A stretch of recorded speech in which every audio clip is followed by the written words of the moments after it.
Tidak ada dari Nabi SAW Nabi mengantar jenazah itu dengan La ilaha illallah, la ilaha illallah. Tidak ada. Kenapa demikian? Karena Rasulullah SAW bersabda, la tutbi'ul janazah bisautin wala binarin. Jangan iringi jenazah itu dengan suara. Maka oleh karena itu sering kita ingatkan, jangan suka dialog di kuburan, jangan bicara. Maka para ulama kita menjelaskan, ketika menjelaskan hadis ini, apa sebabnya dilarang kita mengiringi jenazah itu dengan suara? Karena orang-orang Nasrani ketika mengantar jenazah mereka mengiringinya dengan bacaan Injil. Wala binarin, jangan juga diiringi jenazah itu dengan api. Dulu menggunakan majamir, menggunakan apa? Kemenyan untuk wangi-wangian. Di antara waktu dikabulkan doa adalah ketika seorang terkena musibah. Rasulullah mengajarkan jika seorang terkena musibah hendaknya dia mengucapkan innalillahi wa inna ilaihi raji'un, Allahumma ajurni fi musibati wa akhlif li khairan minha. Sungguhnya kami ini milik Allah dan kami akan kembali kepada Allah. Ya Allah, berilah aku pahala karena musibahku ini, wa akhlif li, dan gantikanlah aku khairan minha, yang lebih baik daripadanya. Kata Nabi SAW berdasarkan hadis Ummu Salamah, dia berkata, aku mendengar Rasulullah SAW bersabda, ma min muslimin tusibuhu musibatun fayaqul ma amarahullah. Tidak seorang muslim pun terkena musibah kemudian dia mengucapkan apa yang Allah perintahkan, yaitu innalillahi wa inna ilaihi raji'un. Kemudian dia berkata, Allahumma ajurni fi musibati, ya Allah berikan aku pahala pada musibahku, wa akhlif li khairan minha, dan berilah ganti yang lebih baik. Apa kata Nabi? Illa akhlafallahu lahu khairan minha, kecuali Allah akan gantikan lebih baik darinya. Jadi kalau terkena musibah jangan lupa berdoa. Begitu kena musibah, hantaman musibah pertama, langsung berdoa, wa akhlif li khairan minha, ya Allah gantikan aku dengan yang lebih baik. Makanya Ummu Salamah ketika suaminya Abu Salamah meninggal dunia, dia baca doa ini. Ketika sampai pada doa wa akhlif li khairan minha, berikan aku ganti yang lebih baik, dia sempat berhenti. Dia sempat tidak mengucapkan. Dia mengatakan, man khairu min Abi Salam. Siapa yang lebih baik daripada suamiku Abu Salamah? Masa ada yang bisa gantikan dia? Tapi akhirnya dia berdoa saja. Dia bilang, ya Allah gantikan lebih baik. Ternyata Allah gantikan dengan Nabi Muhammad SAW. Maka akhirnya dia menikah dengan Nabi Muhammad SAW. Jadilah dia Ummul Mukminin. Kita 5 menit saja ke depan berpikir, merenungi apa yang saya sampaikan. Teman-teman sekalian, kita ini sebagai orang beriman tahu, dunia ini akan dilaluin. Dia tidak akan berlama-lama di sini. Jangan sampai dunia ini menjadi target utama. Berantem gara-gara tanah, berebutan karena warisan, berebutan karena jabatan, kadang-kadang berebutan hanya karena masalah pasangan hidup. Untuk apa? Untuk apa teman-teman sekalian? Dunia ini mungkin di mata antum kelihatan besar kalau dekat. Misal, saya tidak tahu bapak-bapak mengerti nggak? Kalau ibu-ibu biasanya langsung mengerti kalau masalah contoh-contoh perhiasan. Kalau ada orang punya berlian, besarnya seperti bola pingpong, kaya nggak? Rupanya ada juga bapak-bapak yang paham. Itu kaya luar biasa nih. Kalau dia punya berlian seperti bola basket, kaya nggak? Coba taruh berlian yang seperti bola basket itu di tanah, terus antum naik pesawat ke atas, makin jauh, kelihatan nggak? Orang yang perebutkan tanah 1000 kali 1000 meter, 1 hektar, berapa hektar, tumpah-tumpahan darah. Karena kalau dia naik pesawat hilang semua tuh. Mobil mewah, bangga-banggaan dengan mereknya. Kalau kita naik pesawat kayak gentong-gentong lagi jalan. Cuma hiasan dunia. Apa yang mau dikejar? Gitu. Seorang mukmin tahu dunia hanya fasilitas saja untuk mengejar akhirat. Akhirat yang abadi, teman-teman. Akhirat yang abadi, kejar di sana. Walad darul akhiratu lahiyal hayawan, kata Allah. Darul akhirah, tempat akhirat adalah kehidupan yang abadi. Di akhirat, kata Nabi SAW, kalau seorang mukmin masuk ke dalam surga, tidak ada capek, nggak ada gangguan orang, nggak ada sedih, nggak ada penyakit. Gak ada buang air besar, gak ada buang air kecil. Makanan dan minuman yang dimakan ahli surga yang tidak dibutuhkan oleh tubuhnya akan keluar dalam bentuk keringat yang lebih wangi dari bau kasturi. Gak ada lagi masa tua, gak ada masa anak-anak. Semuanya berumur 33 tahun. Dan semua laki-laki akan kembali kepada poster ayahnya Adam, 60 siku ke langit, 27,5 meter. Dan semua perempuan kembali kepada poster ibunya Hawa, 40 siku ke langit, 17,5 meter. Nggak lebih ya daripada itu, dan tidak pendek, tidak tinggi. Jadi teman-teman yang pendek nggak usah khawatir. Ini cuma dunia. Sampai orang beriman pun tahu kalau ada orang lahir dalam kondisi fisiknya luar biasa, matanya buta, telinganya tuli, tangannya, kakinya semua putus, gitu kan? Itu tetap bagi orang beriman punya nilai. Karena itu cuma dunia. Begitu dia meninggal, jasadnya akan dimakan oleh tanah. Sebagaimana sabda Nabi SAW, semua jasad kalian akan dimakan oleh tanah kecuali tulang ekor kalian yang darinya Allah akan tumbuhkan kalian. Di akhirat ditumbuhkan jasad yang baru. Itu yang akan hidup bersama kita di surga atau di neraka, gitu kan? Jadi ini cuma dunia sebentar. Untuk apa dikejar, teman-teman sekalian? Ingat, Nabi SAW pernah keluar dalam hadis Bukhari dari masjid beliau, kemudian beliau menggambar kotak. Lalu beliau mengatakan, inilah kotak kehidupan manusia. Seperti meja ini misalnya, inilah kotak kehidupan manusia. Lalu Nabi SAW menggaris dari luar kotak, di bawah kaki beliau, digaris, dilewatin kotak ini sampai melewati kotak tengah, di depan, panjang. Lalu kata Nabi SAW, ini angan-angan manusia. Ini angan-angannya. Angan-angannya melampaui kehidupannya. Lebih 500 tahun ke depan, padahal umurnya cuma 60-70. Lalu Nabi SAW menarik dengan tongkatnya dengan keras dari sisi kanan garis kotak, digaris dengan keras sampai terbongkar tanah itu, digaris dan memutus garis tengah itu. Lalu beliau mengatakan, dan ini kematian yang akan datang memutus angan-angannya. Di Jakarta kemarin teman-teman sekalian, ini bukan nakut-nakutin, tapi di Jakarta kemarin begitu. Ada orang keluar dari mall, kisah nyata, bawa kresek banyak sekali, habis belanja buat keluarganya. Mobilnya Masya Allah mewah luar biasa, super lux, paling mahal. Parkir, begitu melihat tukang parkir, alhamdulillah, tukang parkirnya sangat senang nih, karena ini orang kaya, pasti kasih tip yang banyak gitu. Naik di mobilnya, di starter mobil, tidak pakai supir kebetulan, dia nyalain, mobil di depan ada, mobil di belakang ada, gitu. Jadi terhimpit. Tiba-tiba orang ini tuh starter mobilnya, diinjak gas dengan sangat keras, mundur ke belakang, nabrak mobil di belakang, hancur total. Tukang parkirnya pun tadi jadi marah, Pak, apa nggak lihat, ngambil marah-marah. Tapi anehnya orang ini gasnya terus kencang, gitu ribut, gitu kan. Maka tukang parkir curiga, dibuka pintu, orang itu sudah meninggal dunia. Teman-teman sekalian, pernah nggak orang ini berpikir dia akan mati pada saat keluar dari mall? Kalau dia tahu dia tidak bakal keluar ke mall tuh. Di depan mata saya pernah ada orang meninggal di rumah sakit ayah saya. Kebetulan di Makassar beliau punya rumah sakit dan itu di pinggir jalan raya. Sore hari subhanallah ada anak muda. Saya pas lagi di teras lantai 2 rumah ayah saya itu kelihatan jalan raya. Jadi kelihatan orang kejar ini. Ada anak muda lagi pakai motor, waktu itu motor baru dia jalan. Jadi jalurnya 2 jalur gitu kan. Rupanya motor ini motor itu dari arah sana. Kemudian di sini ada mobil pick up yang pelan jalannya gitu. Ada mobil truk pelan jalannya. Di belakang ini rupanya ada mobil truk pelan, di belakangnya ada mobil pick up. Mobil pick up ini mungkin kena terganggu. Dia bukan ngelewatin dari kiri, dia keluar ke jalur sebelah. Keluar, motor yang tadi lagi kencang dia tidak sangka tabrak, meninggal di tempat. Jatuh tergeletak, motornya dibawa, dicek di rumah sakit ayah saya di klinik, ternyata sudah meninggal dunia. Saya lihat orang itu subhanallah tergeletak. Ada beberapa produk yang dia bawa di motornya. Lalu saya bertanya, saya muhasabah sendiri. Orang ini pernah berpikir nggak ya untuk keluar rumah tadi akan dia tabrakan, dia akan jatuh? Saya yakin tidak. Kalau dia berpikir dia tidak akan keluar dari rumahnya. Tapi begitulah ajal kalau datang teman-teman sekalian. Kalau datang tidak akan terlambat sesaat atau berkurang sesaat. Harus pahamin, gitu kan? Jadi jangan sampai kita berlebihan. Saya tanya teman-teman, Anda jujur jawab. Kalau seandainya Anda ke dokter, lalu kemudian dokter mengatakan maaf Pak, Bu, umurnya tinggal 2 minggu menurut ilmu medis. Ini ada penyakit parah, tinggal 2 minggu, dokter nggak bisa obatin lagi. Kira-kira orang yang seperti ini sudah divonis sama dokter akan mati 2 minggu lagi. Nggak ada lagi, sudah kankernya, sudah tumor segala macam di tubuhnya, sudah segala macam penyakit. Nggak bisa lagi hidup orang ini. Kemudian ada orang datang, temannya bilang, itu si fulan, ceritain kamu. Kira-kira dia masih mau ribut berkelahi? Itu orang tuh mau mengambil hakmu, masih mau mengebut lagi? Sudah semua? Sudah, nggak mau tahu. Ini 2 minggu lagi mati. Semestinya teman-teman tidak usah tunggu vonis dokternya. Siapa yang bisa jamin sekarang di masjid ini teman-teman ada dari tembok ini tiba-tiba malaikat maut, saya lihat antum tidak lihat, orang roh saya tinggal dikenang Khalid Basalamah pernah ceramah, selesai. Dan Anda juga bisa begitu setiap saat. Bagaimana orang bisa tenang nih dalam kemaksiatan kepada Allah sementara setiap saat malaikat maut bisa datang jemput dia dan ada hisab semuanya. Ini bahaya sekali. Baik, saya pernah mengadakan pelatihan teman-teman sekalian di masjid yang besar. Masya Allah mungkin seperti ini malah lebih besar. Lantai 2 juga seperti ini dan penuh. Di lantai 2 itu ada banyak ibu-ibu akhwatnya. Saya bicara masalah kematian selama 2 jam materi lengkap. Kemudian setelah itu sebelumnya saya bilang sama panitia tolong supaya lebih hidup suasananya, siapkan kebutuhan jenazah, meja, kain kafan, sama menyan-menyannya semua. Kemudian di sebelah masjid buatin liang lahat. Baik Ustaz, dibuatlah. Selesai saya ceramah 2 jam, saya bilang, Bapak Ibu sekalian, saya mau ajak Anda 5 menit coba menjadi jenazah. Ada yang mau? Sempat ada yang angkat tangan depan saya. Kebetulan ini teman kita nih, saudara kita tukang batu. Adiknya dia kembar anak SMA sering ikut pengajian saya gitu. Dia hadir juga. Dia bilang, saya Ustaz. Baik, silahkan. Pak, saya minta tolong satu hal ya. Kalau Bapak naik nanti di atas meja ini, dibungkus dengan kain kafan oleh panitia, tutup mata Anda dan bayangkan Anda sudah mati dan dengarkan apa yang saya ucapkan. Baik Ustaz, baik. Saya juga bilang sama panitia di atas masjid waktu itu ibu-ibu, silakan kalau ibu mau coba panitia tolong bantu. Saya sudah pandu waktu sebelum pengajian. Ringkasnya adalah dia naik. Subhanallah begitu dia naik, Bapak Ibu sekalian, orang ini naik di atas meja, begitu tutup matanya dan ditempelin kain kafan di pipinya. Ini kain kafan asli kita beli. Ditempel di pipinya langsung dia nangis dia, terisak-isak.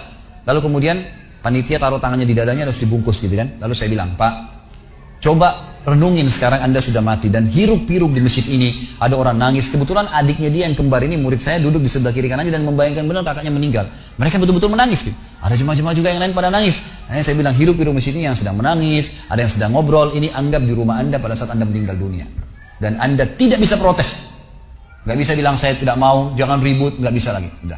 Panitia pun menaruh tangan kanan di atas tangan kiri, kita gak bisa protes taruh di dada. Dibungkus dengan kain kafan pun gak bisa. Baik, Pak, bayangkan semua peluang amal saleh yang semestinya Anda bisa kerjakan, sholat malam, sedekah, bakti dengan orang tua, baca Quran, sholat berjamaah, yang Anda sia-siakan dan Anda menyesal kenapa tidak kerjakan sekarang. Dan bayangkan semua peluang dosa yang Anda tidak sia-siakan. Kesempatan zina, berzina, kesempatan dusta-dusta, kesempatan riba-riba, semua dikerjakan. Dan Anda tidak sempat taubat dan Allah akan hukum Anda sekarang. Itu Bapak Ibu sekalian, saya tidak. Kadang-kadang dia sampai nangis-nangis Bapak ini. Terus dia nangis. Lalu saya bilang, tolong panitia, datangkan geranda jenazah. Datangkan. Baik Pak, sebentar lagi kami akan angkat badan Anda di geranda ini. Dan kami akan bawa Anda ke liang lahat sebelah masjid. Diangkatlah dia. Saya bilang, Pak, renungin, resapi tubuh Anda kesentuh dengan geranda ini. Ditutuplah lalu dipikul. Lalu saya pandu pakai mic, saya bilang, Pak, inilah detik-detik terakhir Anda bersama kami. Terus sesalin perbuatan-perbuatan dosa Anda pernah lakukan, peluang-peluang ibadah Anda sia-siakan. Sampai tiba di luar masjid, saya turun ke liang lahat, saya buatin sendiri tanah, kemudian saya buatin kembali, lalu diturunkan dia. Setelah diturunkan, saya suruh tutup matanya, kemudian ditutup dengan kain. Saya keluar, lalu saya pakai mic, saya bilang, Pak, buka matanya. Inilah rumah Anda sekarang. Walaupun rumah Anda 1000 kali 1000 meter di dunia, kembali ke 1 kali 2 meter. Ini tempat Anda sekarang. Dan sebentar lagi malaikat akan datang menanyakan kepada Anda pertanyaan-pertanyaan yang Anda sudah tahu. Selesai. Berapa mungkin sekitar hitungan detik. Ini semua proses kurang dari 5 menit teman-teman sekalian. Lalu saya bilang, buka. Dibuka kain tersebut. Lalu saya bilang, teman panitia bantu. Bapak ini keluar. Keluar dia. Waktu dia keluar dari kuburan, liang lahat itu teman-teman, sempoyongan. Kayak orang yang sudah pusing itu keluar. Kemudian saya bawa ke masjid. Saya pegang tangannya masuk ke masjid. Duduk. Lalu saya kasih mic. Pak, tolong ceritakan pengalamannya kepada jemaah jadi jenazah 5 menit. Itu dia pegang mic, gemetaran. Ustaz, saya tobat, saya durhaka sama orang tua, saya nggak sholat, saya begini. Ini dia lupain ada ribuan jemaah depannya nih. Dia nangis-nangis, sebutin semua kesalahannya. Semua pada banyak ikut nangis. Dia kayak orang ketakutan betul, gitu kan? Baik, selesai. Saya panggil siapa lagi yang mau coba? 2, 3, 4 orang. Rata-rata semua begitu keadaannya, gitu kan? Alhamdulillah mereka sadar seketika pada saat itu. Lalu kemudian saya bilang penutupan. Ada bahkan ibu-ibu yang coba di atas pingsan, ibu itu. Kita bukan nakut-nakutin, tapi memang saya praktikin. Lalu saya bilang begini, Bapak Ibu sekalian, sebagai penutup acara saya bilang pada saat itu, bahwasanya ini hanya praktek jadi jenazah. Tapi ini ya akan datang satu waktu Anda dibungkus kain kafan tidak bisa kembali lagi. Sekarang masih bisa kembali beramal soleh. Dan ini pernah diperingatkan oleh Hasan Basri rahimahullah. Beliau pernah ngantar jenazah diikuti oleh seseorang. Lalu Hasan Basri tanya, wahai fulan, kalau seandainya jenazah ini tiba-tiba hidup sekarang, apa yang dia kerjakan? Kata orang ini, tentu dia akan sholat, dia akan puasa, dia akan ngaji, dia akan kerjakan ibadah-ibadah. Kata Hasan Basri, kenapa? Dia bilang karena dia sudah mati, dia tahu nilainya ibadah itu. Kata Hasan Basri, yang kau ucapkan benar, tapi di depan matamu ini tidak bisa hidup lagi. Kamu sekarang masih hidup, kerjakan seperti dia kalau dia hidup. Jangan tunggu itu, gitu kan? Ingat teman-teman, pujian teman, ancaman teman, atau orang sekitar kita, hanya sepanjang lidahnya. Kamu hebat ya? Kamu kaya ya, kamu gagah ya, kamu cantik ya, sepanjang lidahnya demi Allah. Mau apa itu? Apa yang mau direbut? Orang-orang setengah mati sholat malam sejam, 2 jam, besok ceritain ke orang hanya butuh pujian sepanjang lidah dia. Untuk apa? Teman-teman yang suka riak nih, saya ajarin caranya gampang. Ada caranya gampang. Kalau Anda besok pagi mau cerita kepada teman-teman Anda di kantor atau tempat, saya sholat malam, gak usah tunggu besok pagi, setengah mati ngantuk-ngantuk nanti malam bangun. Jam 2 malam sebentar datangin rumah teman yang jadi target, ketok pintunya, nih saya mau sholat, lihat ya, selesai, gitu kan? Untuk apa nunggu besok setengah mati, gitu kan? Gak ada gunanya riak, pujian orang sepanjang lidahnya, jangan, gitu kan? Gak ada gunanya. Jadi teman-teman sekalian sadarilah mati akan datang dan jadilah seperti Bilal radhiyallahu anhu, sahabat Nabi yang mulia, waktu ditanya, ma ra'yuka bil maut? Apa pendapat Anda dengan kematian? Kata beliau, marhaban bil maut, selamat datang kematian. Apa yang saya mau takutin? Apa yang dia mau takutin kalau selama hidupnya dari bangun tidur sampai tidur semua ketaatan? Pastilah terbalik. Orang rindu, gitu kan? Orang mukmin itu rindu. Waktu terjadi perang Yarmuk tahun 14 Hijriah. Waktu itu dipimpin oleh Khalid bin Walid dengan di situ di dalam pasukan ada Sa'id bin Zaid. Sa'id bin Zaid salah satu yang dijamin masuk surga. Teman-teman bisa nonton serialnya di website di www.khalidbasalamah.com, ada serial sahabat. Saya ceritakan di situ. Ceritanya, jadi kata Sa'id bin Zaid, waktu kami berhadapan dengan pasukan Bizantium, Romawi Nasrani ini, Mereka jumlahnya 120.000 orang, dipimpin oleh pendeta-pendeta dengan salib-salib yang besar dari emas. Lalu mereka memukul pedang-pedang mereka di perisai mereka sambil melantunkan yel-yel mereka, sehingga membuat kami pun sempat nyali kami ciut, gitu kata Sa'id bin Zaid. Lalu subhanallah, datanglah Abu Ubaidah bin Jarrah, pimpinan perang yang lain, mengatakan, ya, muslimin beginilah, begitulah, semangatlah, pahala jihad disampaikan. Lalu tiba-tiba ada satu orang yang membakar semangat kami. Satu orang, dia datang mengatakan, wahai Abu Ubaidah, pimpinannya, wahai Abu Ubaidah, saya sekarang sudah tidak sabar, mau mati syahid, saya mau masuk sekarang ke sana. Gitu kan? Ada pesanmu untuk Rasulullah SAW? Ada pesan tidak untuk Nabi? Saya sudah tahu saya akan mati nih. Kata Abu Ubaidah, sampaikan salam kami dan kami memperjuangkan agamanya. Orang itu pun masuk ke musuh sendirian, menembus musuh tersebut sampai mati syahid. Kata Sa'id bin Zaid, waktu saya lihat semangatnya orang tersebut dan tahu yakin dengan janji Allah benar, maka saya loncat dari kuda saya, lalu saya tunduk, kemudian saya membaca Allahu Akbar, lalu saya menyerang musuh. Semenjak itu rasa takut saya hilang dan akhirnya kami memenangkan peperangan. Jadi memang teman-teman sekalian, mati itu akan dilaluin. Dan memang mati sebuah pintu, kita harus laluin. Tanpa mati tidak bisa. Tapi orang beriman tahu, mati itu justru kebahagiaan buat dia. Karena semua yang bertahun-tahun dia kerjakan, dia akan panen di sana. Semua kehidupan abadi ada di sana, maka dia rindu dengan mati. Tidak perlu takut, gitu kan? Toh akan datang. Jadi harusnya difahami masalah-masalah seperti ini. Baik teman-teman sekalian, kita tutup dengan sebuah kisah yang kita rangkumkan insya Allah tentang masalah orang kalau bertakwa kepada Allah. Berhasilnya dakwah itu bukan banyaknya orang yang hadir. Ribuan orang penuh di masjid. Itu bukan tingkat keberhasilan dakwah. Dakwah itu berhasil kalau si pendainya, si ustadznya, ya, nabinya, rasulnya sudah menyampaikan kebenaran. Ya sudah, dia berarti berhasil. Masalah nanti ada orang yang berubah, tidak berubah, bukan urusan kita, urusan Allah. Dia datang dengan 5 poin tadi, ilmu, lemah lembut, kemudian dia sabar, dia ikhlas dan mendoakan jamaahnya. Mudah-mudahan dengan sebab dia, Allah berikan hidayah kepada orang yang mendengarkannya. Ya, kalau dia sudah lakukan itu, dia pulang, dia sukses dalam dakwahnya. Itulah tingkat kesuksesan. Kenapa? Ada nabi-nabi yang dibangkitkan nanti pada hari kiamat, cuma 5 pengikut, 3 pengikut, 2, 1. Ada nabi yang nggak punya pengikut sama sekali. Bayangkan, nabi lo levelnya. Bukan Ustadz Blok M Square. Nabi ini yang dibangkitkan pada hari kiamat cuma 3 pengikutnya. Berpuluh-puluh tahun. Capek itu kan. Persyaratannya sudah terpenuhi semua 5-5-nya itu. Dan mereka orang bertakwa pasti. Tapi pengikutnya cuma 5, 3, 2, 1. Bahkan nggak punya pengikut sama sekali. Apakah mereka dianggap nggak berhasil? Oh, mereka sudah berhasil. Sukses dakwahnya. Karena sukses itu bukan karena banyaknya pengikut, tapi dia sudah berhasil menyampaikan dakwah sesuai dengan prosedur yang Allah perintahkan kepadanya.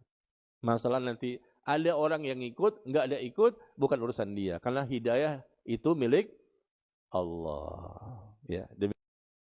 Bahasa Arab misalkan, Imam Ibnu Qayyim mengatakan, la ya'rifu fadla al-Quran illa man 'arafa kalam al-Arabi. Tidak akan ada yang tahu keagungan Al-Quran kecuali bagi siapa yang mengetahui bahasa Arab. Sudah berapa lama duduk di majelis ilmu? Kok nggak bisa-bisa bahasa Arab? Wajib hukumnya seorang muslim belajar bahasa Arab. Itu bukan tugasnya para santri, para ustadz, para kiai, para tuan guru, tidak. Tugas setiap muslim agar Al-Quran dijadikan bukan hanya untuk dibaca. Perkataan yang turun-menurun dikatakan oleh Abdullah bin Mas'ud, dikatakan oleh Al-Fudail bin Iyad, dikatakan oleh Al-Hasan Al-Basri, "Inna Allah anzala al-Qur'an liyu'mala bih, faqad ittakhadha an-nasu qira'atahu 'amalan." Allah menurunkan Al-Quran untuk diamalkan. Bagaimana bisa mengamalkan? Salah satu syarat utamanya adalah belajar bahasa Arab. Akan tetapi yang terjadi sekarang, orang menjadikan bacaannya sebagai amalan. Asal sekedar hafal, asal sekedar bagus tilawahnya, disawer lagi. Coba antum introspeksi diri. Saya ngaji berapa lama nih? Kok nggak bisa bahasa Arab? Aneh.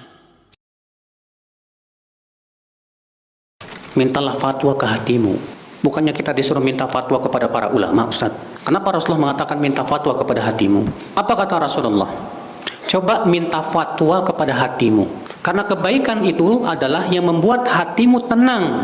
jiwamu tentram. Sedangkan dosa itu tandanya yang membuat hatimu tidak tenang dan di dada pun terasa guncang. Walaupun manusia memberikan fatwa ini dan itu. Hadis ini hasan, dikeluarkan Imam Ahmad bin Hanbal dan Ad-Darimi dengan sanad yang hasan. Bagaimana dengan firman Allah, fas'alu ahla dzikri in kuntum la ta'lamun. Tanya ahlinya jika kamu tidak tahu. Dalil ini tidak saling bertakwa. Karena pertama, Pak, agama kita dasarnya Al-Quran dan hadis. Dan yang menguasai Al-Quran dan hadis adalah para ulama. Maka kita yang awam, kewajiban kita adalah bertanya kepada siapa? Para ulama, tanya. Cuman terkadang saat kita bertanya kepada beberapa ustadz atau ulama, jawabannya beda-beda. Udah nyari dalil-dalilnya kok kayaknya sama-sama kuat, bingung juga, Pak. Maka dalam keadaan seperti ini bisa kita tanya hati kita. Mana yang lebih menenteramkan hati kita, ambil. Dan mana yang tidak membuat hati kita tentram, jangan ambil. Adapun kalau dalil-dalilnya sudah sangat jelas sekali dari Al-Quran, hadis, ijma', tapi hati kita masih aja nggak tenang, itu dari setan, Pak. Karena hatinya berpenyakit. Hati seperti ini biasanya apa? Hati yang suka ngikutin hawa nafsu. Kita wajib tenang dengan dalil, Pak. Kita merasa tenang dengan dalil itu lebih baik daripada kita merasa tenang dengan apa? Pendapat yang tidak diketahui dasarnya. Banyak pertanyaan terkait dengan ibu hamil dan menyusui yang tidak mampu berpuasa di bulan Ramadan. Apakah mereka mengkodok puasa atau membayar fidyah atau mengkodok sekaligus membayar fidyah? Ada beberapa pendapat ulama terkait dengan hal ini. Adapun kami memilih pendapat ulama sebagai berikut. Yang pertama, ibu hamil dan menyusui jika mampu berpuasa sebaiknya berpuasa. Yang kedua, jika tidak mampu berpuasa maka dia mengkodok setelah melahirkan atau setelah menyusui. Karena hukum asal seseorang yang tidak mampu berpuasa dia wajib mengkodok. Kemudian apabila tidak mampu mengkodok sama sekali dan tidak mampu, maka dia hanya membayar fidyah saja. Contoh kasusnya, ketika ada seorang ibu hamil, dia tidak berpuasa hampir sebulan. Mungkin karena mual muntah hebat atau morning sickness. Jadi dia punya hutang puasa hampir sebulan. Maka ibu ini dia berusaha untuk mengkodoknya ya, setelah melahirkan. Tetapi bisa jadi ya, setelah itu dia menyusui bayinya. Dan ketika dia mencoba menyusui, dia pun merasa lemas dan tidak bisa mengurus bayinya. Sehingga dia pun memiliki hutang puasa lagi. Dan ketika dia mencoba mengkodok ternyata tidak mampu ya, sehingga dia mempunyai hutang yang sangat banyak dari puasa tersebut. Bisa kita bayangkan contoh kasus dari ibu ini. Pertama, di tahun pertama dia tidak puasa sebulan karena mual muntah. Di tahun selanjutnya dia pun tidak mampu berpuasa karena menyusui. Kemudian di tahun berikutnya lagi, karena menyusui 2 tahun, dia pun punya hutang puasa. Belum lagi di tahun selanjutnya dia hamil lagi. Sehingga bisa jadi hutang puasanya 2, 3, atau 4 bulan. Tentu ini sangat banyak dan bisa jadi dia tidak mampu membayarnya. Bahkan beberapa wanita saja yang memiliki hutang puasa beberapa hari atau beberapa pekan, ini terasa berat membayarnya. Karena berkhidmat kepada suami mereka dan berbagai macam urusan rumah tangga. Jadi urutannya seperti demikian.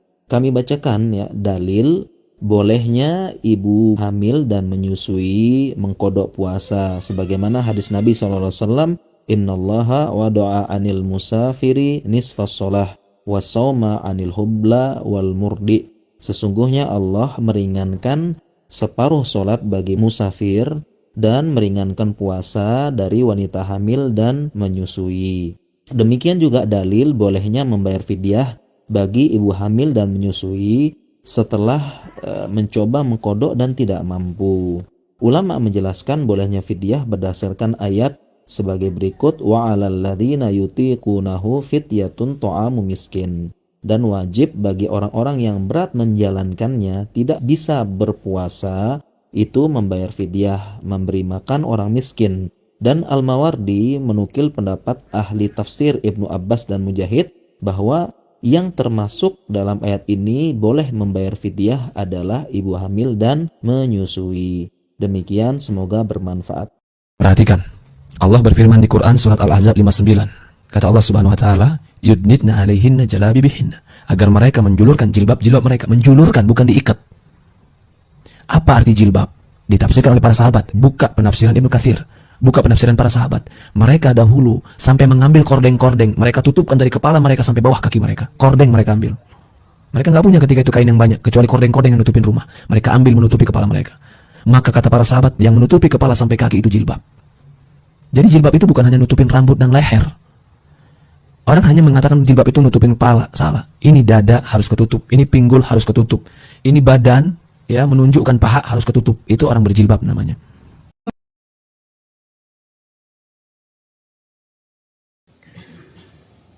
Apa indahnya kita mengikuti sunnah Nabi? Apa untungnya bagi kita? Di antara keuntungan dan indahnya, ini menunjukkan keindahan dari sunnahnya Nabi, adalah kita akan sampai kepada derajat kecintaan. Dengan kita mendekatkan diri kepada Allah Subhanahu wa taala dengan mengamalkan sunnah-sunnah Nabi, dan termasuk amalan-amalan sunnat, maka kita akan mendapatkan kecintaan dari Allah Subhanahu wa taala.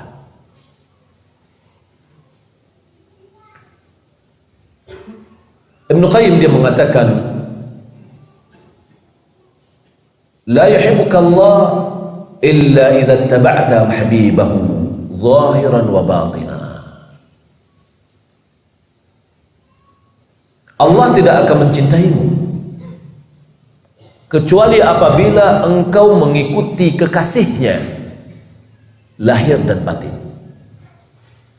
Tidak hanya sebatas omongan. Kita mendakwakan kita cinta dengan Nabi, tapi praktik dalam kehidupan kita, kita melihat ada orang yang mengikuti sunnah Nabi, kita kurang senang.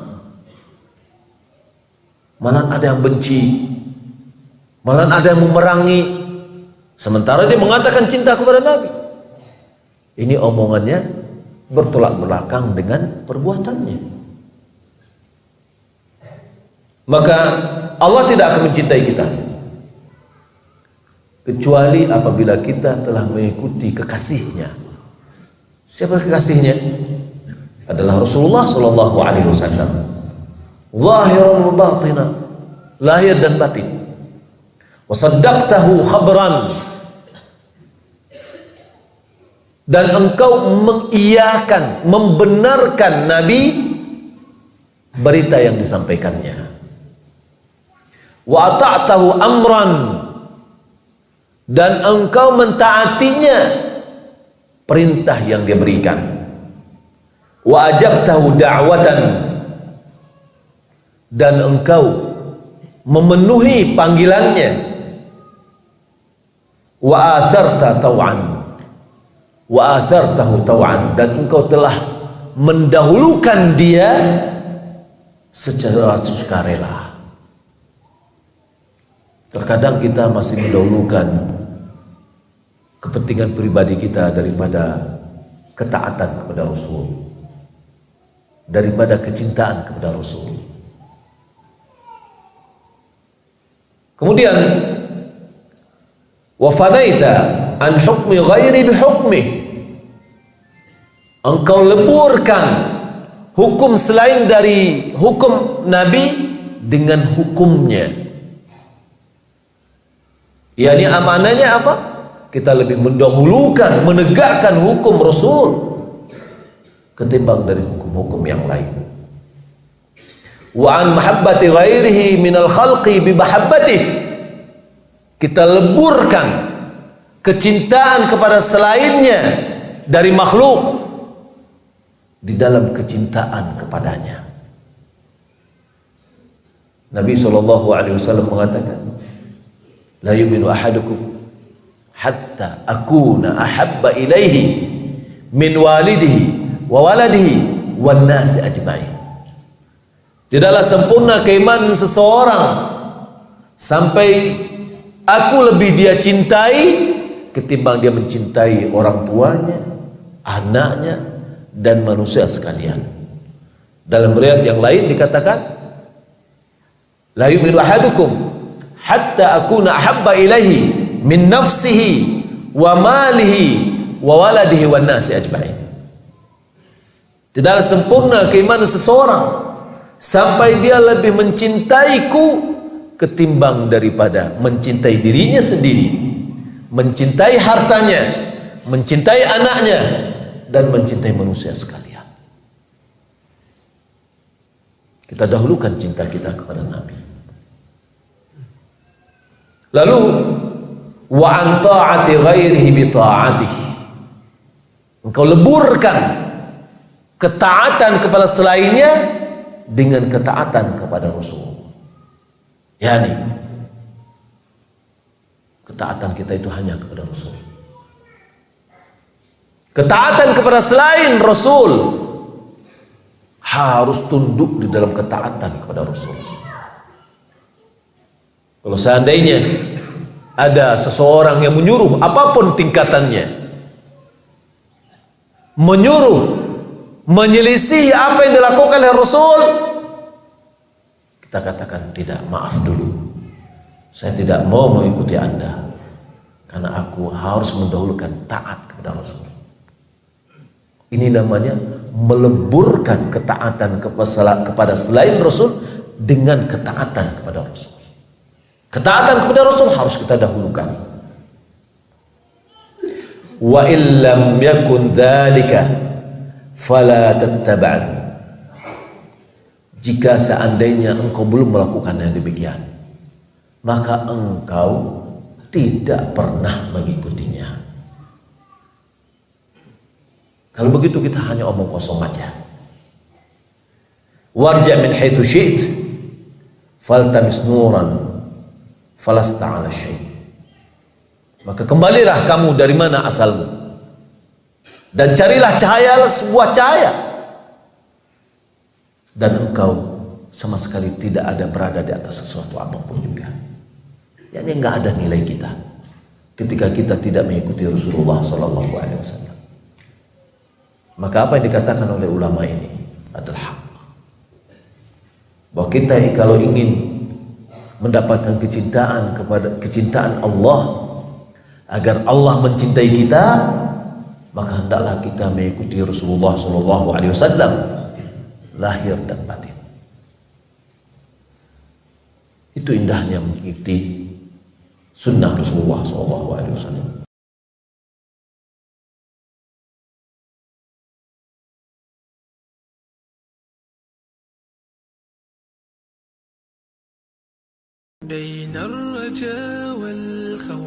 Tentu saja teman-teman sekalian, kemuliaan seorang suami untuk tidak membiarkan istrinya kerja itu paling mulia, afdal. Muliakan istri antum di rumah, dia sebagai ratu yang siap melayani antum biologis, makanan, bersihin rumah, urus anak-anak. Itu tugas utamanya. Meninggal dia masuk surga. Itu yang antum fungsikan. Jadikan dia sebagai manusia yang dimuliakan di rumah. Ibu-ibu juga harus pahamin itu, bahwasanya kalau suami larang itu demi karena cinta dan sayang sama dia. Ngapain jor-joran keluar di jalan panas ini, kecuali darurat. Memang suami cacat, sakit, suami nggak bisa. Kalau masih bisa, teman-teman sekalian, cinta sejati itu kalau cuma mampu beli satu bungkus nasi uduk, makanlah berdua nasi uduk itu. Syukuri itu, suap-suapan deh gitu. Ya nggak? Udah nggak usah menghayal makanan yang banyak, sudah yang ada yang semampunya suami. Tawakal kepada Allah, dunia sebentar. Perut kita juga punya kapasitas kok.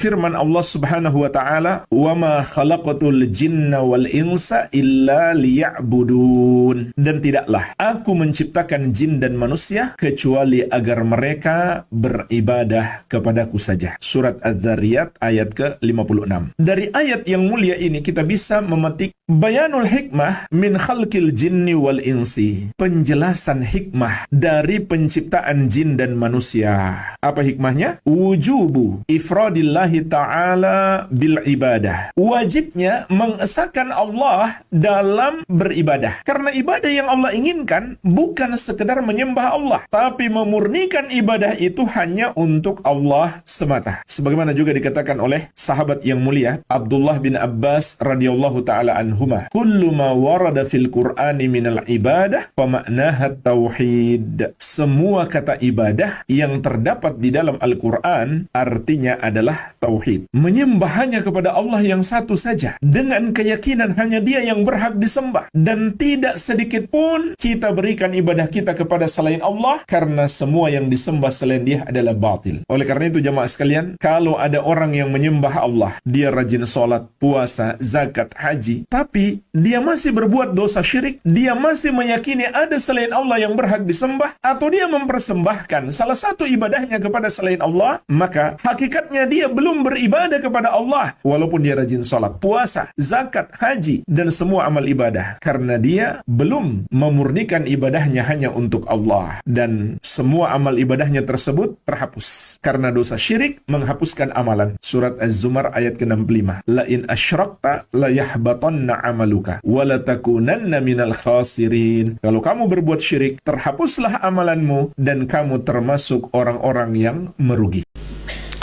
Teman-teman sekalian, kalau kita sudah hijrah, mulai istiqamah, maka sudah mulai masuk proses itu pembersihan dosa terus. Sabar aja. Kadang-kadang kita sudah sadar nih, sudah tobat, tiba-tiba ada yang gibah. Lisan antum bilang saja, inna lillahi wa inna ilaihi raji'un, alhamdulillah. Inna lillah kalimat istirja. Ya. Kami milik Allah, kami akan kembali kepada Allah. Kemudian alhamdulillah. Kenapa kita bersyukur?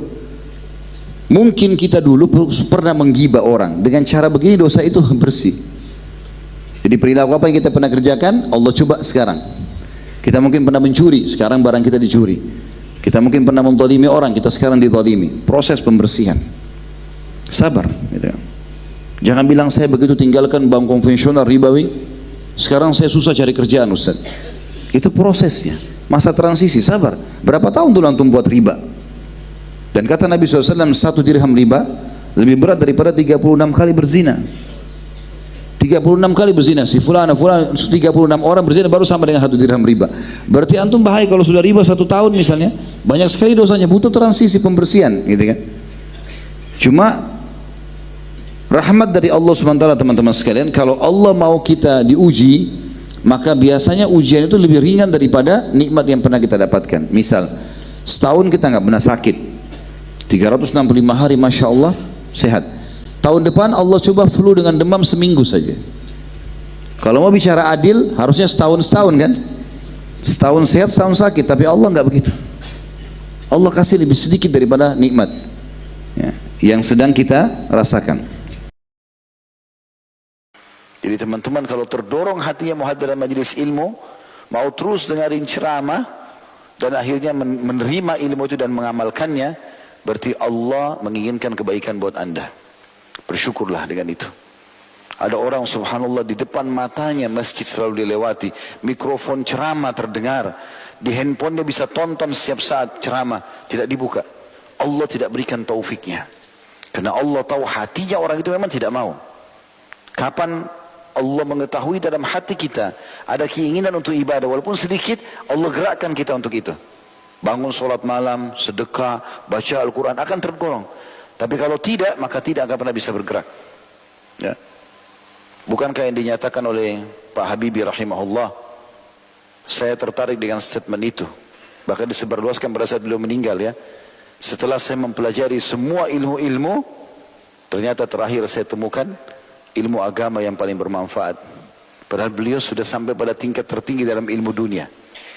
Baru beliau menyatakan, dan ini teman-teman, sekian puluh tahun dari umur beliau yang beliau lalui, itu mesti jadi pelajaran buat kita. Jadi kesimpulan terakhir, semestinya kalau saya punya kesempatan belajar agama, dari dulu saya belajar agama, saya bukan belajar pesawat nih. Walaupun itu bermanfaat. Tapi ilmu agama subhanallah akan terus menjadi amal jariah. Dibutuhkan. Sekali saja kita ajarin orang sholat, ajarin dia puasa, ajarin dia zakat, ajarin dia baca Quran, maka sudah cukup untuk membuat kita panen pahala dia dan siapapun yang dia ajarkan. Sungguh menyedihkan ketika kita melihat di zaman sekarang anak-anak muda terombang-ambing dalam ketidakpastian, terombang-ambing dalam kemaksiatan, berhura-hura, tenggelam dalam kegelapan, jauh dari bimbingan Islam. Syaitan menjadikan mereka menjadi target utama, anak-anak muda. Karena sebagaimana kita ketahui, kalau seorang di masa muda, dia kuat, insya Allah masa tuanya, dia berjalan sebagaimana di masa mudanya. Tetapi ketika di masa muda dia bimbang, dia terjerumus, dia terjatuh, dikhawatirkan masa tuanya melanjutkan masa mudanya. Sebagaimana perkataan seorang penyair, wa yansha'un nashi'u al-fityani minna ala ma kana awwadahu abuhu. Sungguhnya anak muda berkembang sesuai dengan apa yang dibiasakan oleh ayahnya. Kalau dia biasanya seperti itu, maka dia akan berkembang demikian dan dikhawatirkan di masa tuanya dia terus demikian karena sudah terbiasa dengan apa yang dilakukan di masa mudanya. Karenanya Allah Subhanahu wa taala menyebutkan dalam Al-Qur'an tentang contoh-contoh anak-anak muda yang luar biasa, yang masa mudanya dijadikan sebagai sarana bertakwa kepada Allah Subhanahu wa taala, tegar dalam menghadapi ujian dan rintangan dan cobaan. Di antaranya pemuda yang sangat hebat, dialah Nabi Ibrahim alaihissalam, yang ketika itu dia sendiri yang beriman di negerinya Babil, menyerukan tauhid sementara seluruh penduduk negerinya semuanya kafir musyrikin. Bahkan ayahnya yang sangat dia cintai seorang yang musyrik, tapi dia tegar meskipun dia sendirian. Sampai-sampai Allah menamakan Ibrahim, inna Ibrahim kana ummah. Sungguhnya Ibrahim adalah umat, padahal dia sendirian. Disebut umat oleh Allah Subhanahu wa taala, kenapa? Karena dia memiliki sifat-sifat yang luar biasa, yang hebat, membuat dia tegar meskipun sendirian. Dialah Ibrahim alaihissalam, yang dengan beraninya kemudian dia menghancurkan patung-patung dan berhala-berhala yang disembah oleh penduduk negerinya. Ketika kaumnya sedang pergi melakukan perayaan di luar kota, maka Ibrahim tidak ikut alaihissalam, kemudian dia pun menghancurkan patung-patung tersebut. Ketika mereka pulang, mereka bertanya, man fa'ala hadza bi alihatina innahu laminadh zalimin. Siapa yang berani-berani melakukan hal ini dengan Tuhan-Tuhan kita? Sungguhnya dia adalah orang yang zalim. Mereka berkata, qalu sami'na fatan yadhkuruhum yuqalu lahu Ibrahim. Kata mereka, kami dengar ada seorang pemuda yang menjelek-jelekan Tuhan kita, namanya Ibrahim. Subhanallah. Sami'na fatan, seorang pemuda. Entah Ibrahim umurnya mungkin masih belasan tahun atau 20 tahun, tapi di masa mudanya dia bergerak karena Allah Subhanahu wa taala, dia berbicara karena Allah Subhanahu wa taala, dia bertindak karena Allah Subhanahu wa taala. Allah jadikan dia contoh bagi kita seluruhnya. Bahkan Allah merintahkan Nabi Muhammad sallallahu alaihi wasallam untuk mengikuti agama Ibrahim. Fattabi' millata Ibrahim hanifa. Wahai Muhammad, ikutlah agama Ibrahim yang lurus. Di antara anak muda yang Allah sebutkan kisahnya dalam Al-Qur'an adalah Yusuf alaihissalam, yang Allah abadikan bagaimana seorang pemuda yang tegar digoda dengan godaan yang luar biasa, yang tidak seorang pun dari kita mampu untuk menghadapi godaan tersebut. Digoda oleh seorang wanita sangat cantik yang disebut dengan Zulaikha, yang disebut dia adalah lambang kecantikan di zamannya, Zulaikha. Dan wanita ini menjebak Yusuf dalam tempat yang tertutup, tidak ada yang melihat mereka, pintu terkunci, sementara dia telah merias dirinya, sehingga kecantikan di atas kecantikan, dan dia pula yang merayu. Dia yang memaksa, dia yang merayu. Ya. Kemudian sudah tergerak syahwatnya, walaqad hammat bih. Sang wanita sudah tergerak syahwatnya dengan begitu bergejolak, wa hamma biha, Yusuf pun sudah mulai tergerak. Tetapi dialah pemuda yang dengan ketakwaannya kepada Allah Subhanahu wa taala, maka dia pun selamat dari godaan yang sangat berat tersebut, maka dia pun kabur meninggalkan Zulaikha. Ketika Yusuf alaihissalam kabur, kemudian terjadi apa yang terjadi, maka akhirnya berita ini menjadi buah bibir di kalangan ibu-ibu di kota Mesir. Allah Subhanahu wa taala berfirman, "Wa qala niswatun fil madinati imra'atul aziz turawidu fataha an nafsi." Berkata para wanita di kota Mesir, ya. Sungguhnya istri dari sang menteri yaitu Zulaikha turawidu fataha, dia telah merayu pemudanya. Pemuda, Yusuf masih muda. Qad syaghafaha hubba, sungguh dia telah mencintai sang pemuda tersebut dengan kecintaan yang sangat dalam. Di sini Allah menyebutkan Nabi Yusuf alaihissalam dengan fataha, yaitu seorang pemuda. Yang Allah contohkan diberi ujian yang sangat hebat. Yang kita tahu kita di anak-anak muda di zaman sekarang diuji dengan ujian yang sangat jauh dari ujian tersebut. Tapi mereka tidak bisa menghadapi ujian tersebut. Lihat bagaimana Nabi Yusuf alaihissalam diuji dengan ujian yang sangat luar biasa. Sampai Allah abadikan dalam Al-Quran sebagai contoh bagi anak-anak muda zaman sekarang. Sudah ada seorang yang pernah diuji lebih hebat daripada kita. Namun dia diselamatkan oleh Allah Subhanahu wa taala dengan ketakwaannya dan keikhlasannya. Dalam sebuah hadis yang sahih kata Nabi SAW, "Ala unabbiukum bi akbaril kabair thalathan." Mau enggak aku tunjukkan kepada kalian induk dosa besar? Dan beliau mengulangi sebanyak 3 kali. Qalu bala ya Rasulullah, para sahabat mengatakan tentu wahai utusan Allah. Kami pasti mau dengar, apa itu induk dosa besar? Dosa besarnya sudah berat apalagi induknya. Qala al-isyraku billah. Yang paling pertama adalah syirik kepada Allah. Menyekutukan Allah dengan makhluk. Ya, seperti contoh paling jelas orang-orang Mekah dulu di masa Nabi SAW. Mereka tahu Ka'bah rumahnya Allah. Mereka tawaf untuk Allah. Tapi mereka datangkan patung sebagai sekutu Allah. Mereka berdoa sama Allah, berdoa juga sama patung itu. Ya, di masa kita sekarang cukup banyak itu. Berdoa sama Allah, berdoa juga minta sama orang mati di kuburan. Ya, berdoa sama Allah tapi masih pakai jimat-jimat. Nah, masih bergantung pada kertas atau batu atau apa saja. Nah, ini bisa syirik kepada Allah. Ini bahaya banget ini. Ya. Makanya Imam Nawawi rahimahullah mengatakan, sungguh aku heran dengan orang yang minta-minta kepada kuburan walaupun itu kuburan orang saleh. Sebab yang dalam kuburan adalah manusia seperti dia yang sudah jadi tulang belulang. Para nabi-nabi saja kita masih doakan. Bukankah setiap kali kita sebutkan nabi disunnahkan kita baca alaihi salatu wassalam, Nabi Muhammad SAW sallallahu alaihi wasallam. Bukankah para sahabat sering diulangi radhiyallahu anhum, ridwanullahi alaihim. Orang yang sudah mati kita sering mengatakan almarhum atau rahimahullah, ya. Doakan. Walaupun dia orang saleh. Nah, kita doakan. Jadi bukan kita yang minta pada orang mati itu. Hati-hati. Yang kedua, wa uququl walidain. Kemudian durhaka pada kedua orang tua. Setelah syirik, durhaka. Jangan pernah bantah kedua orang tua. Jangan pernah kurang ajar sama mereka. Merendah, mengalah, dahulukan mereka. Mumpung hidup.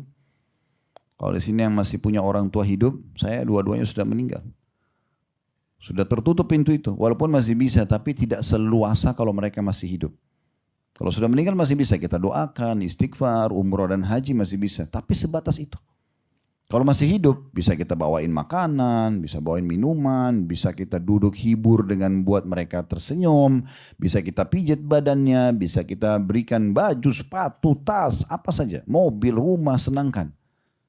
Dan Allah mengatakan dalam surah Isra, wala taqul lahum uffin, jangan pernah ucapkan kalimat ibu ini, ayah ini. Wala tanharuma, jangan hardik mereka berdoa. Qul lahum qaulan karima, dan ucapkan kepada mereka perkataan yang santun. Wakhfid lahum janaha dhulli minar rahmah, dan merendahlah kamu kepada keduanya. Wa qur rabbirhamhuma kama rabbayani shaghira, dan ucapkanlah, ya Allah rahmatilah mereka, jagalah mereka, kasihani mereka sebagaimana mereka mengasihi aku di masa kecil. Dan doa ini berlaku walaupun orang tuanya sudah meninggal dan mereka ya belum sempat mengurus si anak ini. Karena cukup sperma ayah dan sel telur ibu pada saat bertemu dan ibu bersabar 9 bulan sudah cukup. Itu adalah harus kita bakti seumur hidup kita. Baru yang ketiga, ini yang jadi saksi bahasan kita. Wajalasa wa kana muttaki'an. Nah, pada saat Nabi SAW sampaikan tentang syirik dan durhaka sama orang tua, beliau tadinya ya, duduk. Tadinya beliau muttaki. Muttaki itu meletakkan siku di tanah, kakinya ngelonjor. Mesti sedikit agak santai Nabi sampaikan. Tapi tiba-tiba beliau duduk. Mengubah posisi untuk menyampaikan dosa yang ketiga. Ya, ini berarti berat banget. Lalu kata Nabi SAW, ala wa qaulaz zur. Dan ingat dosa besar yang ketiga induknya adalah dusta. Bohong ini. Jadi tadi syirik dengan durhaka sama orang tua yang begitu berat, Nabi masih duduk santai. Begitu mau sampaikan dusta, beliau duduk. Ya, tadinya santai langsung duduk tegak untuk menarik perhatian audiens di depannya. Dan perawi hadis ini menyampaikan juga tentang metode itu supaya sampai kepada kita bagaimana dahsyatnya dusta dilarang dalam Islam. Karena di sini wajalasa wa kana muttaki'an. Tadinya dia muttaki', dia santai, Nabi SAW kemudian tiba-tiba duduk. Lalu beliau mengatakan ala wa qaulaz zur. Dan ingatlah perkataan dusta. Qala fama zala yukarriru hatta qulna laitahu sakat. Dan Nabi SAW terus mengulang-ulangi ini sampai kami ya berharap Nabi diam. Nabi ingatkan, ingat induk dosa-dosa besar, syirik kepada Allah, durhaka pada orang tua, dusta. Bayangkan Bapak Ibu sekalian kalau 1 jam kita isi materi, ini aja yang saya ulangi. Telinganya kita jadi bengkak. Ya. Bapak Ibu ingat, syirik, durhaka sama orang tua, dusta, terus saya ulangi. Ini perkataan para sahabat, bukan mereka tidak ingin menerima sabda Nabi SAW, tapi karena Nabi ulangi terus, mereka mengatakan seakan-akan udah kami sudah faham ya Rasulullah. Jadi mungkin bisa diam gitu ya, tapi mereka tidak bisa ucapin itu. Maksudnya di sini menggambarkan bagaimana Nabi SAW ingin audiensnya betul-betul faham ini induk dosa besar, berbahaya sekali buat kalian, jangan dilanggar, jangan lakukan. Nah seperti itu penyampaiannya. Dan hadis ini tentunya hadis yang sahih diriwayatkan Bukhari di nomor 2654 dan juga 2 kali Imam Bukhari ulangi di nomor 5976 serta Imam Muslim juga sebutkan di nomor 143. Itu harus yakin bahwasanya apa yang terbetik dalam benak antum, yang tersembunyi, baik suatu yang baik maupun yang buruk, Allah Maha tahu. Antum tawadhu dalam hati antum, Allah tahu. Antum ikhlas, Allah tahu. Antum berniat baik, Allah tahu. Sebaliknya kalau ada kesombongan, Allah tahu. Ada riya, ingin dipuji dalam melakukan suatu amalan, meskipun antum sembunyikan dalam relung hati yang paling dalam, Allah tahu. Meskipun orang tidak lihat. Antum punya niat busuk, niat buruk, Allah tahu. Antum merendahkan orang, kesombongan dalam diri antum merendahkan orang lain, meskipun antum sembunyikan. Orang di hadapan antum yang antum merendahkan tidak tahu, bisa antum jaga dalam mimik antum sembunyikan, tapi Allah tahu antum merendahkan dia, menghina dia. Maka dari situ seorang berhati-hati bahwasanya yang dinilai oleh Allah Subhanahu wa taala bukan cuma yang nampak, apa yang dia ucapkan, bukan cuma apa yang dia kerjakan. Bahkan kata Allah, wallahu alimun bidzatis sudur. Allah mengetahui apa yang tersimpan dalam dada manusia. Maka kita waspada. Jadi sebelum puasa dihitung, itu sholat dulu yang akan dihitung oleh Allah Subhanahu wa taala. Kalau dia berpuasa tapi tidak sholat, maka ketika ditanya pertanyaan sholat, sudah tidak akan lagi ditanya tentang puasanya. Karena pertanyaan sholat telah gugur dia. Maka Rasul mengatakan, awwal yuhasabu bihi abdu yaumul qiyamah an sholati. Yang pertama kali dihisab, dihitung, ditanya, diaudit hari kiamat adalah sholat dulu. Nih ditanya malaikat tentang sholatnya. Ternyata sholatnya bolong, nggak ada. Nggak bakalan ditanya tentang puasanya dulu. Karena sudah gugur dalam pertanyaan ini. Kalau sholatnya baik, kata Rasulullah, maka akan diterima. Ditanyalah amal-amal yang lain. Fa in ruddat alai salat. Tapi kalau amalan salatnya tertolak, enggak diterima. Ruddat sair amal, maka ditolak seluruh amalnya. Tidak ditanya tentang puasanya, tidak ditanya tentang zakatnya, tidak ditanya tentang sedekahnya, tidak ditanya tentang akhlak baik yang enggak ditanya. Jadi kalau ada orang bilang yang penting kan akhlak saya baik, sudahlah, biar sajalah. Akhlak saya yang penting akhlak saya baik walaupun saya nggak sholat. Akhlak baikmu tidak akan ditanya di yaumul qiyamah kalau sholatmu sudah nggak lolos. Jangan bermimpi. Oh nanti kan ditanya tentang akhlak saya. Enggak. Sholatmu nggak lolos nggak ditanya lagi yang lain. Sholatmu nggak lolos nggak ditanya puasamu. Kenapa orang-orang yang tidak melakukan acara selamatan kematian atau tahlilan dikatakan aliran Wahabi? Padahal kalau begitu para sahabat Wahabi, para tabi'in Wahabi, Imam Syafi'i Wahabi, Imam Ahmad Wahabi, Imam Malik Wahabi, Imam Abu Hanifah Wahabi, dan seterusnya. Karena mereka juga tidak tahlilan. Bahkan Imam Syafi'i dengan tegas mengatakan haram tahlilan, dibenci. kumpul-kumpul di tempat ahli mayit, hanya kumpul-kumpul saja, tidak upacara tahlilan, tidak upacara makan-makan, tapi hanya kumpul-kumpul. Beliau telah mengharamkannya. Apa kita mau katakan Imam Syafi'i Wahabi? Padahal Imam Syafi'i telah lahir 1000 tahun sebelum Muhammad bin Abdul Wahhab, Syekhul Imam, lahir. Jadi semua yang menuju kepada sunnah Wahabi. Bahkan pernah kejadian sebagaimana diceritakan oleh Syekh Muhammad Nasiruddin Albani Al-Imam rahmatullahi alaih, seorang dosen Kristen mengajar di salah satu universitas. Dia menjelaskan tentang pergerakan atau dakwah Syekh Al-Imam Muhammad bin Abdul Wahhab. Demikian cermatnya, demikian semangatnya. Karena barangkali dia guru sejarah atau apa. Jelaskan. Orang Nasrani, dosennya. Murid-muridnya, sebagian muridnya mungkin ta'assub madhabiyah.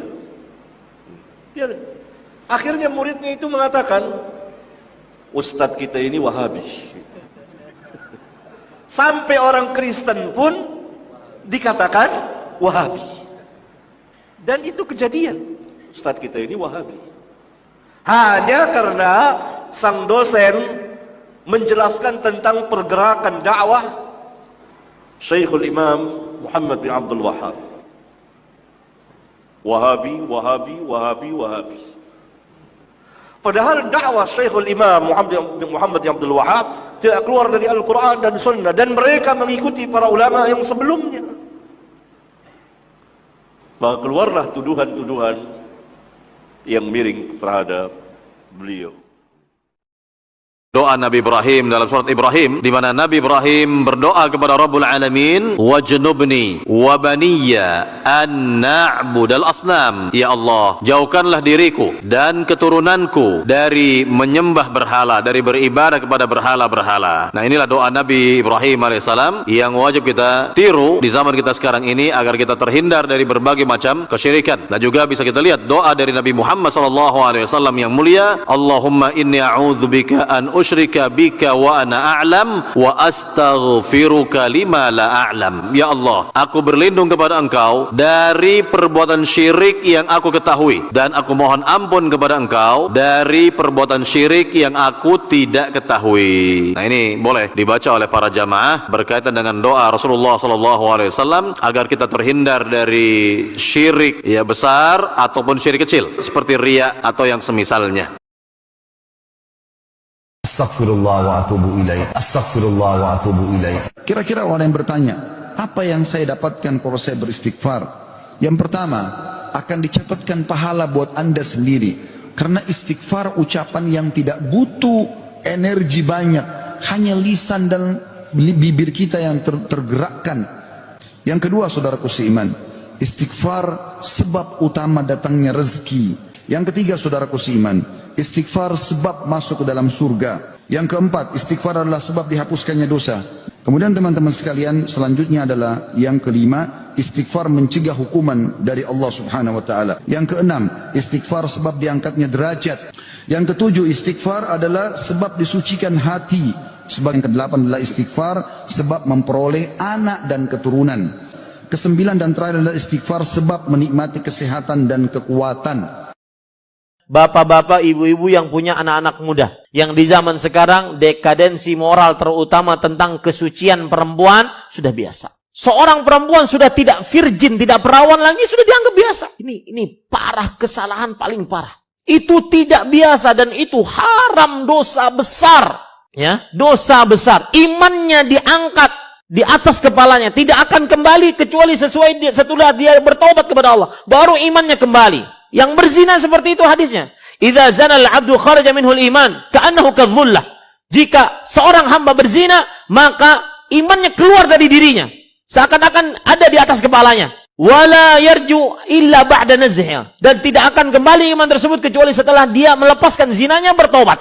Ini sebagian anak perempuan, kadang-kadang kalau sudah tidak perawan dianggap biasa, ketawa cekikikan hai. Tidak, saya pesan. Tidak ada sesuatu yang paling berharga bagi seorang perempuan setelah agamanya, kecuali kesuciannya, kemaluannya. Kak, Bapak Ibu, saudara-saudari yang dimuliakan oleh Allah Subhanahu wa taala, perhatikan baik-baik anak-anak perempuan kita. Kiat agar kita bisa menjaga kesucian mereka, doakan. Sebagaimana hadis Rasul riwayat Bukhari, ketika ada seorang pemuda datang ke Rasulullah sallallahu alaihi wasallam, "Ya Rasulullah, ini uridu an azni." Wahai Rasulullah, aku ingin berzina. Karena syahwatnya terhadap perempuan, karena dia masih muda, tingkat libidonya tinggi, maka dia terus terang kepada Rasulullah, "Wahai Rasulullah, ini sanggup menikah, saya ingin berzina aja." Maka kata Rasul sallallahu alaihi wasallam, "Maukah engkau itu terjadi pada ibumu, pada anakmu, pada saudari perempuanmu, pada bibimu?" Kan tidak mau. Maka kemudian Rasulullah SAW memegang dadanya. Kemudian beliau berdoa. Kata Rasulullah SAW, ini hafal doanya. Doakan anak-anak Anda dengan ini. Hafal doanya. Allahumma ghfir dzambahu wa tahhir qalbahu wa hassin farjahu. Ya Allah, sucikan hatinya. Ya Allah, ampunkan dosanya. Sucikan hatinya, lihat permasalahan hati. Dan jaga kemaluannya. Hafalkan doa ini untuk anak-anak kita. Dan itu hadisnya sahih. Allahumma fir dzambahu. Allahumma ghfir dzambahu. Habis itu, wa tahhir qalbahu. Habis itu, wa hassin farjahu. Ya Allah, ampuni dosanya. Sucikan hatinya. Dan jaga kemaluan. Ini Bapak Ibu saudara-saudari yang dimuliakan oleh Allah. Doakan anak tersebut agar jauh dari maksiat. Terutama syahwat. Sekarang subhanallah. Perempuan-perempuan di media sosial. Berjilbab. Tapi goyang erotis. Goyang 2 jari. La hawla wa la quwata illa billah.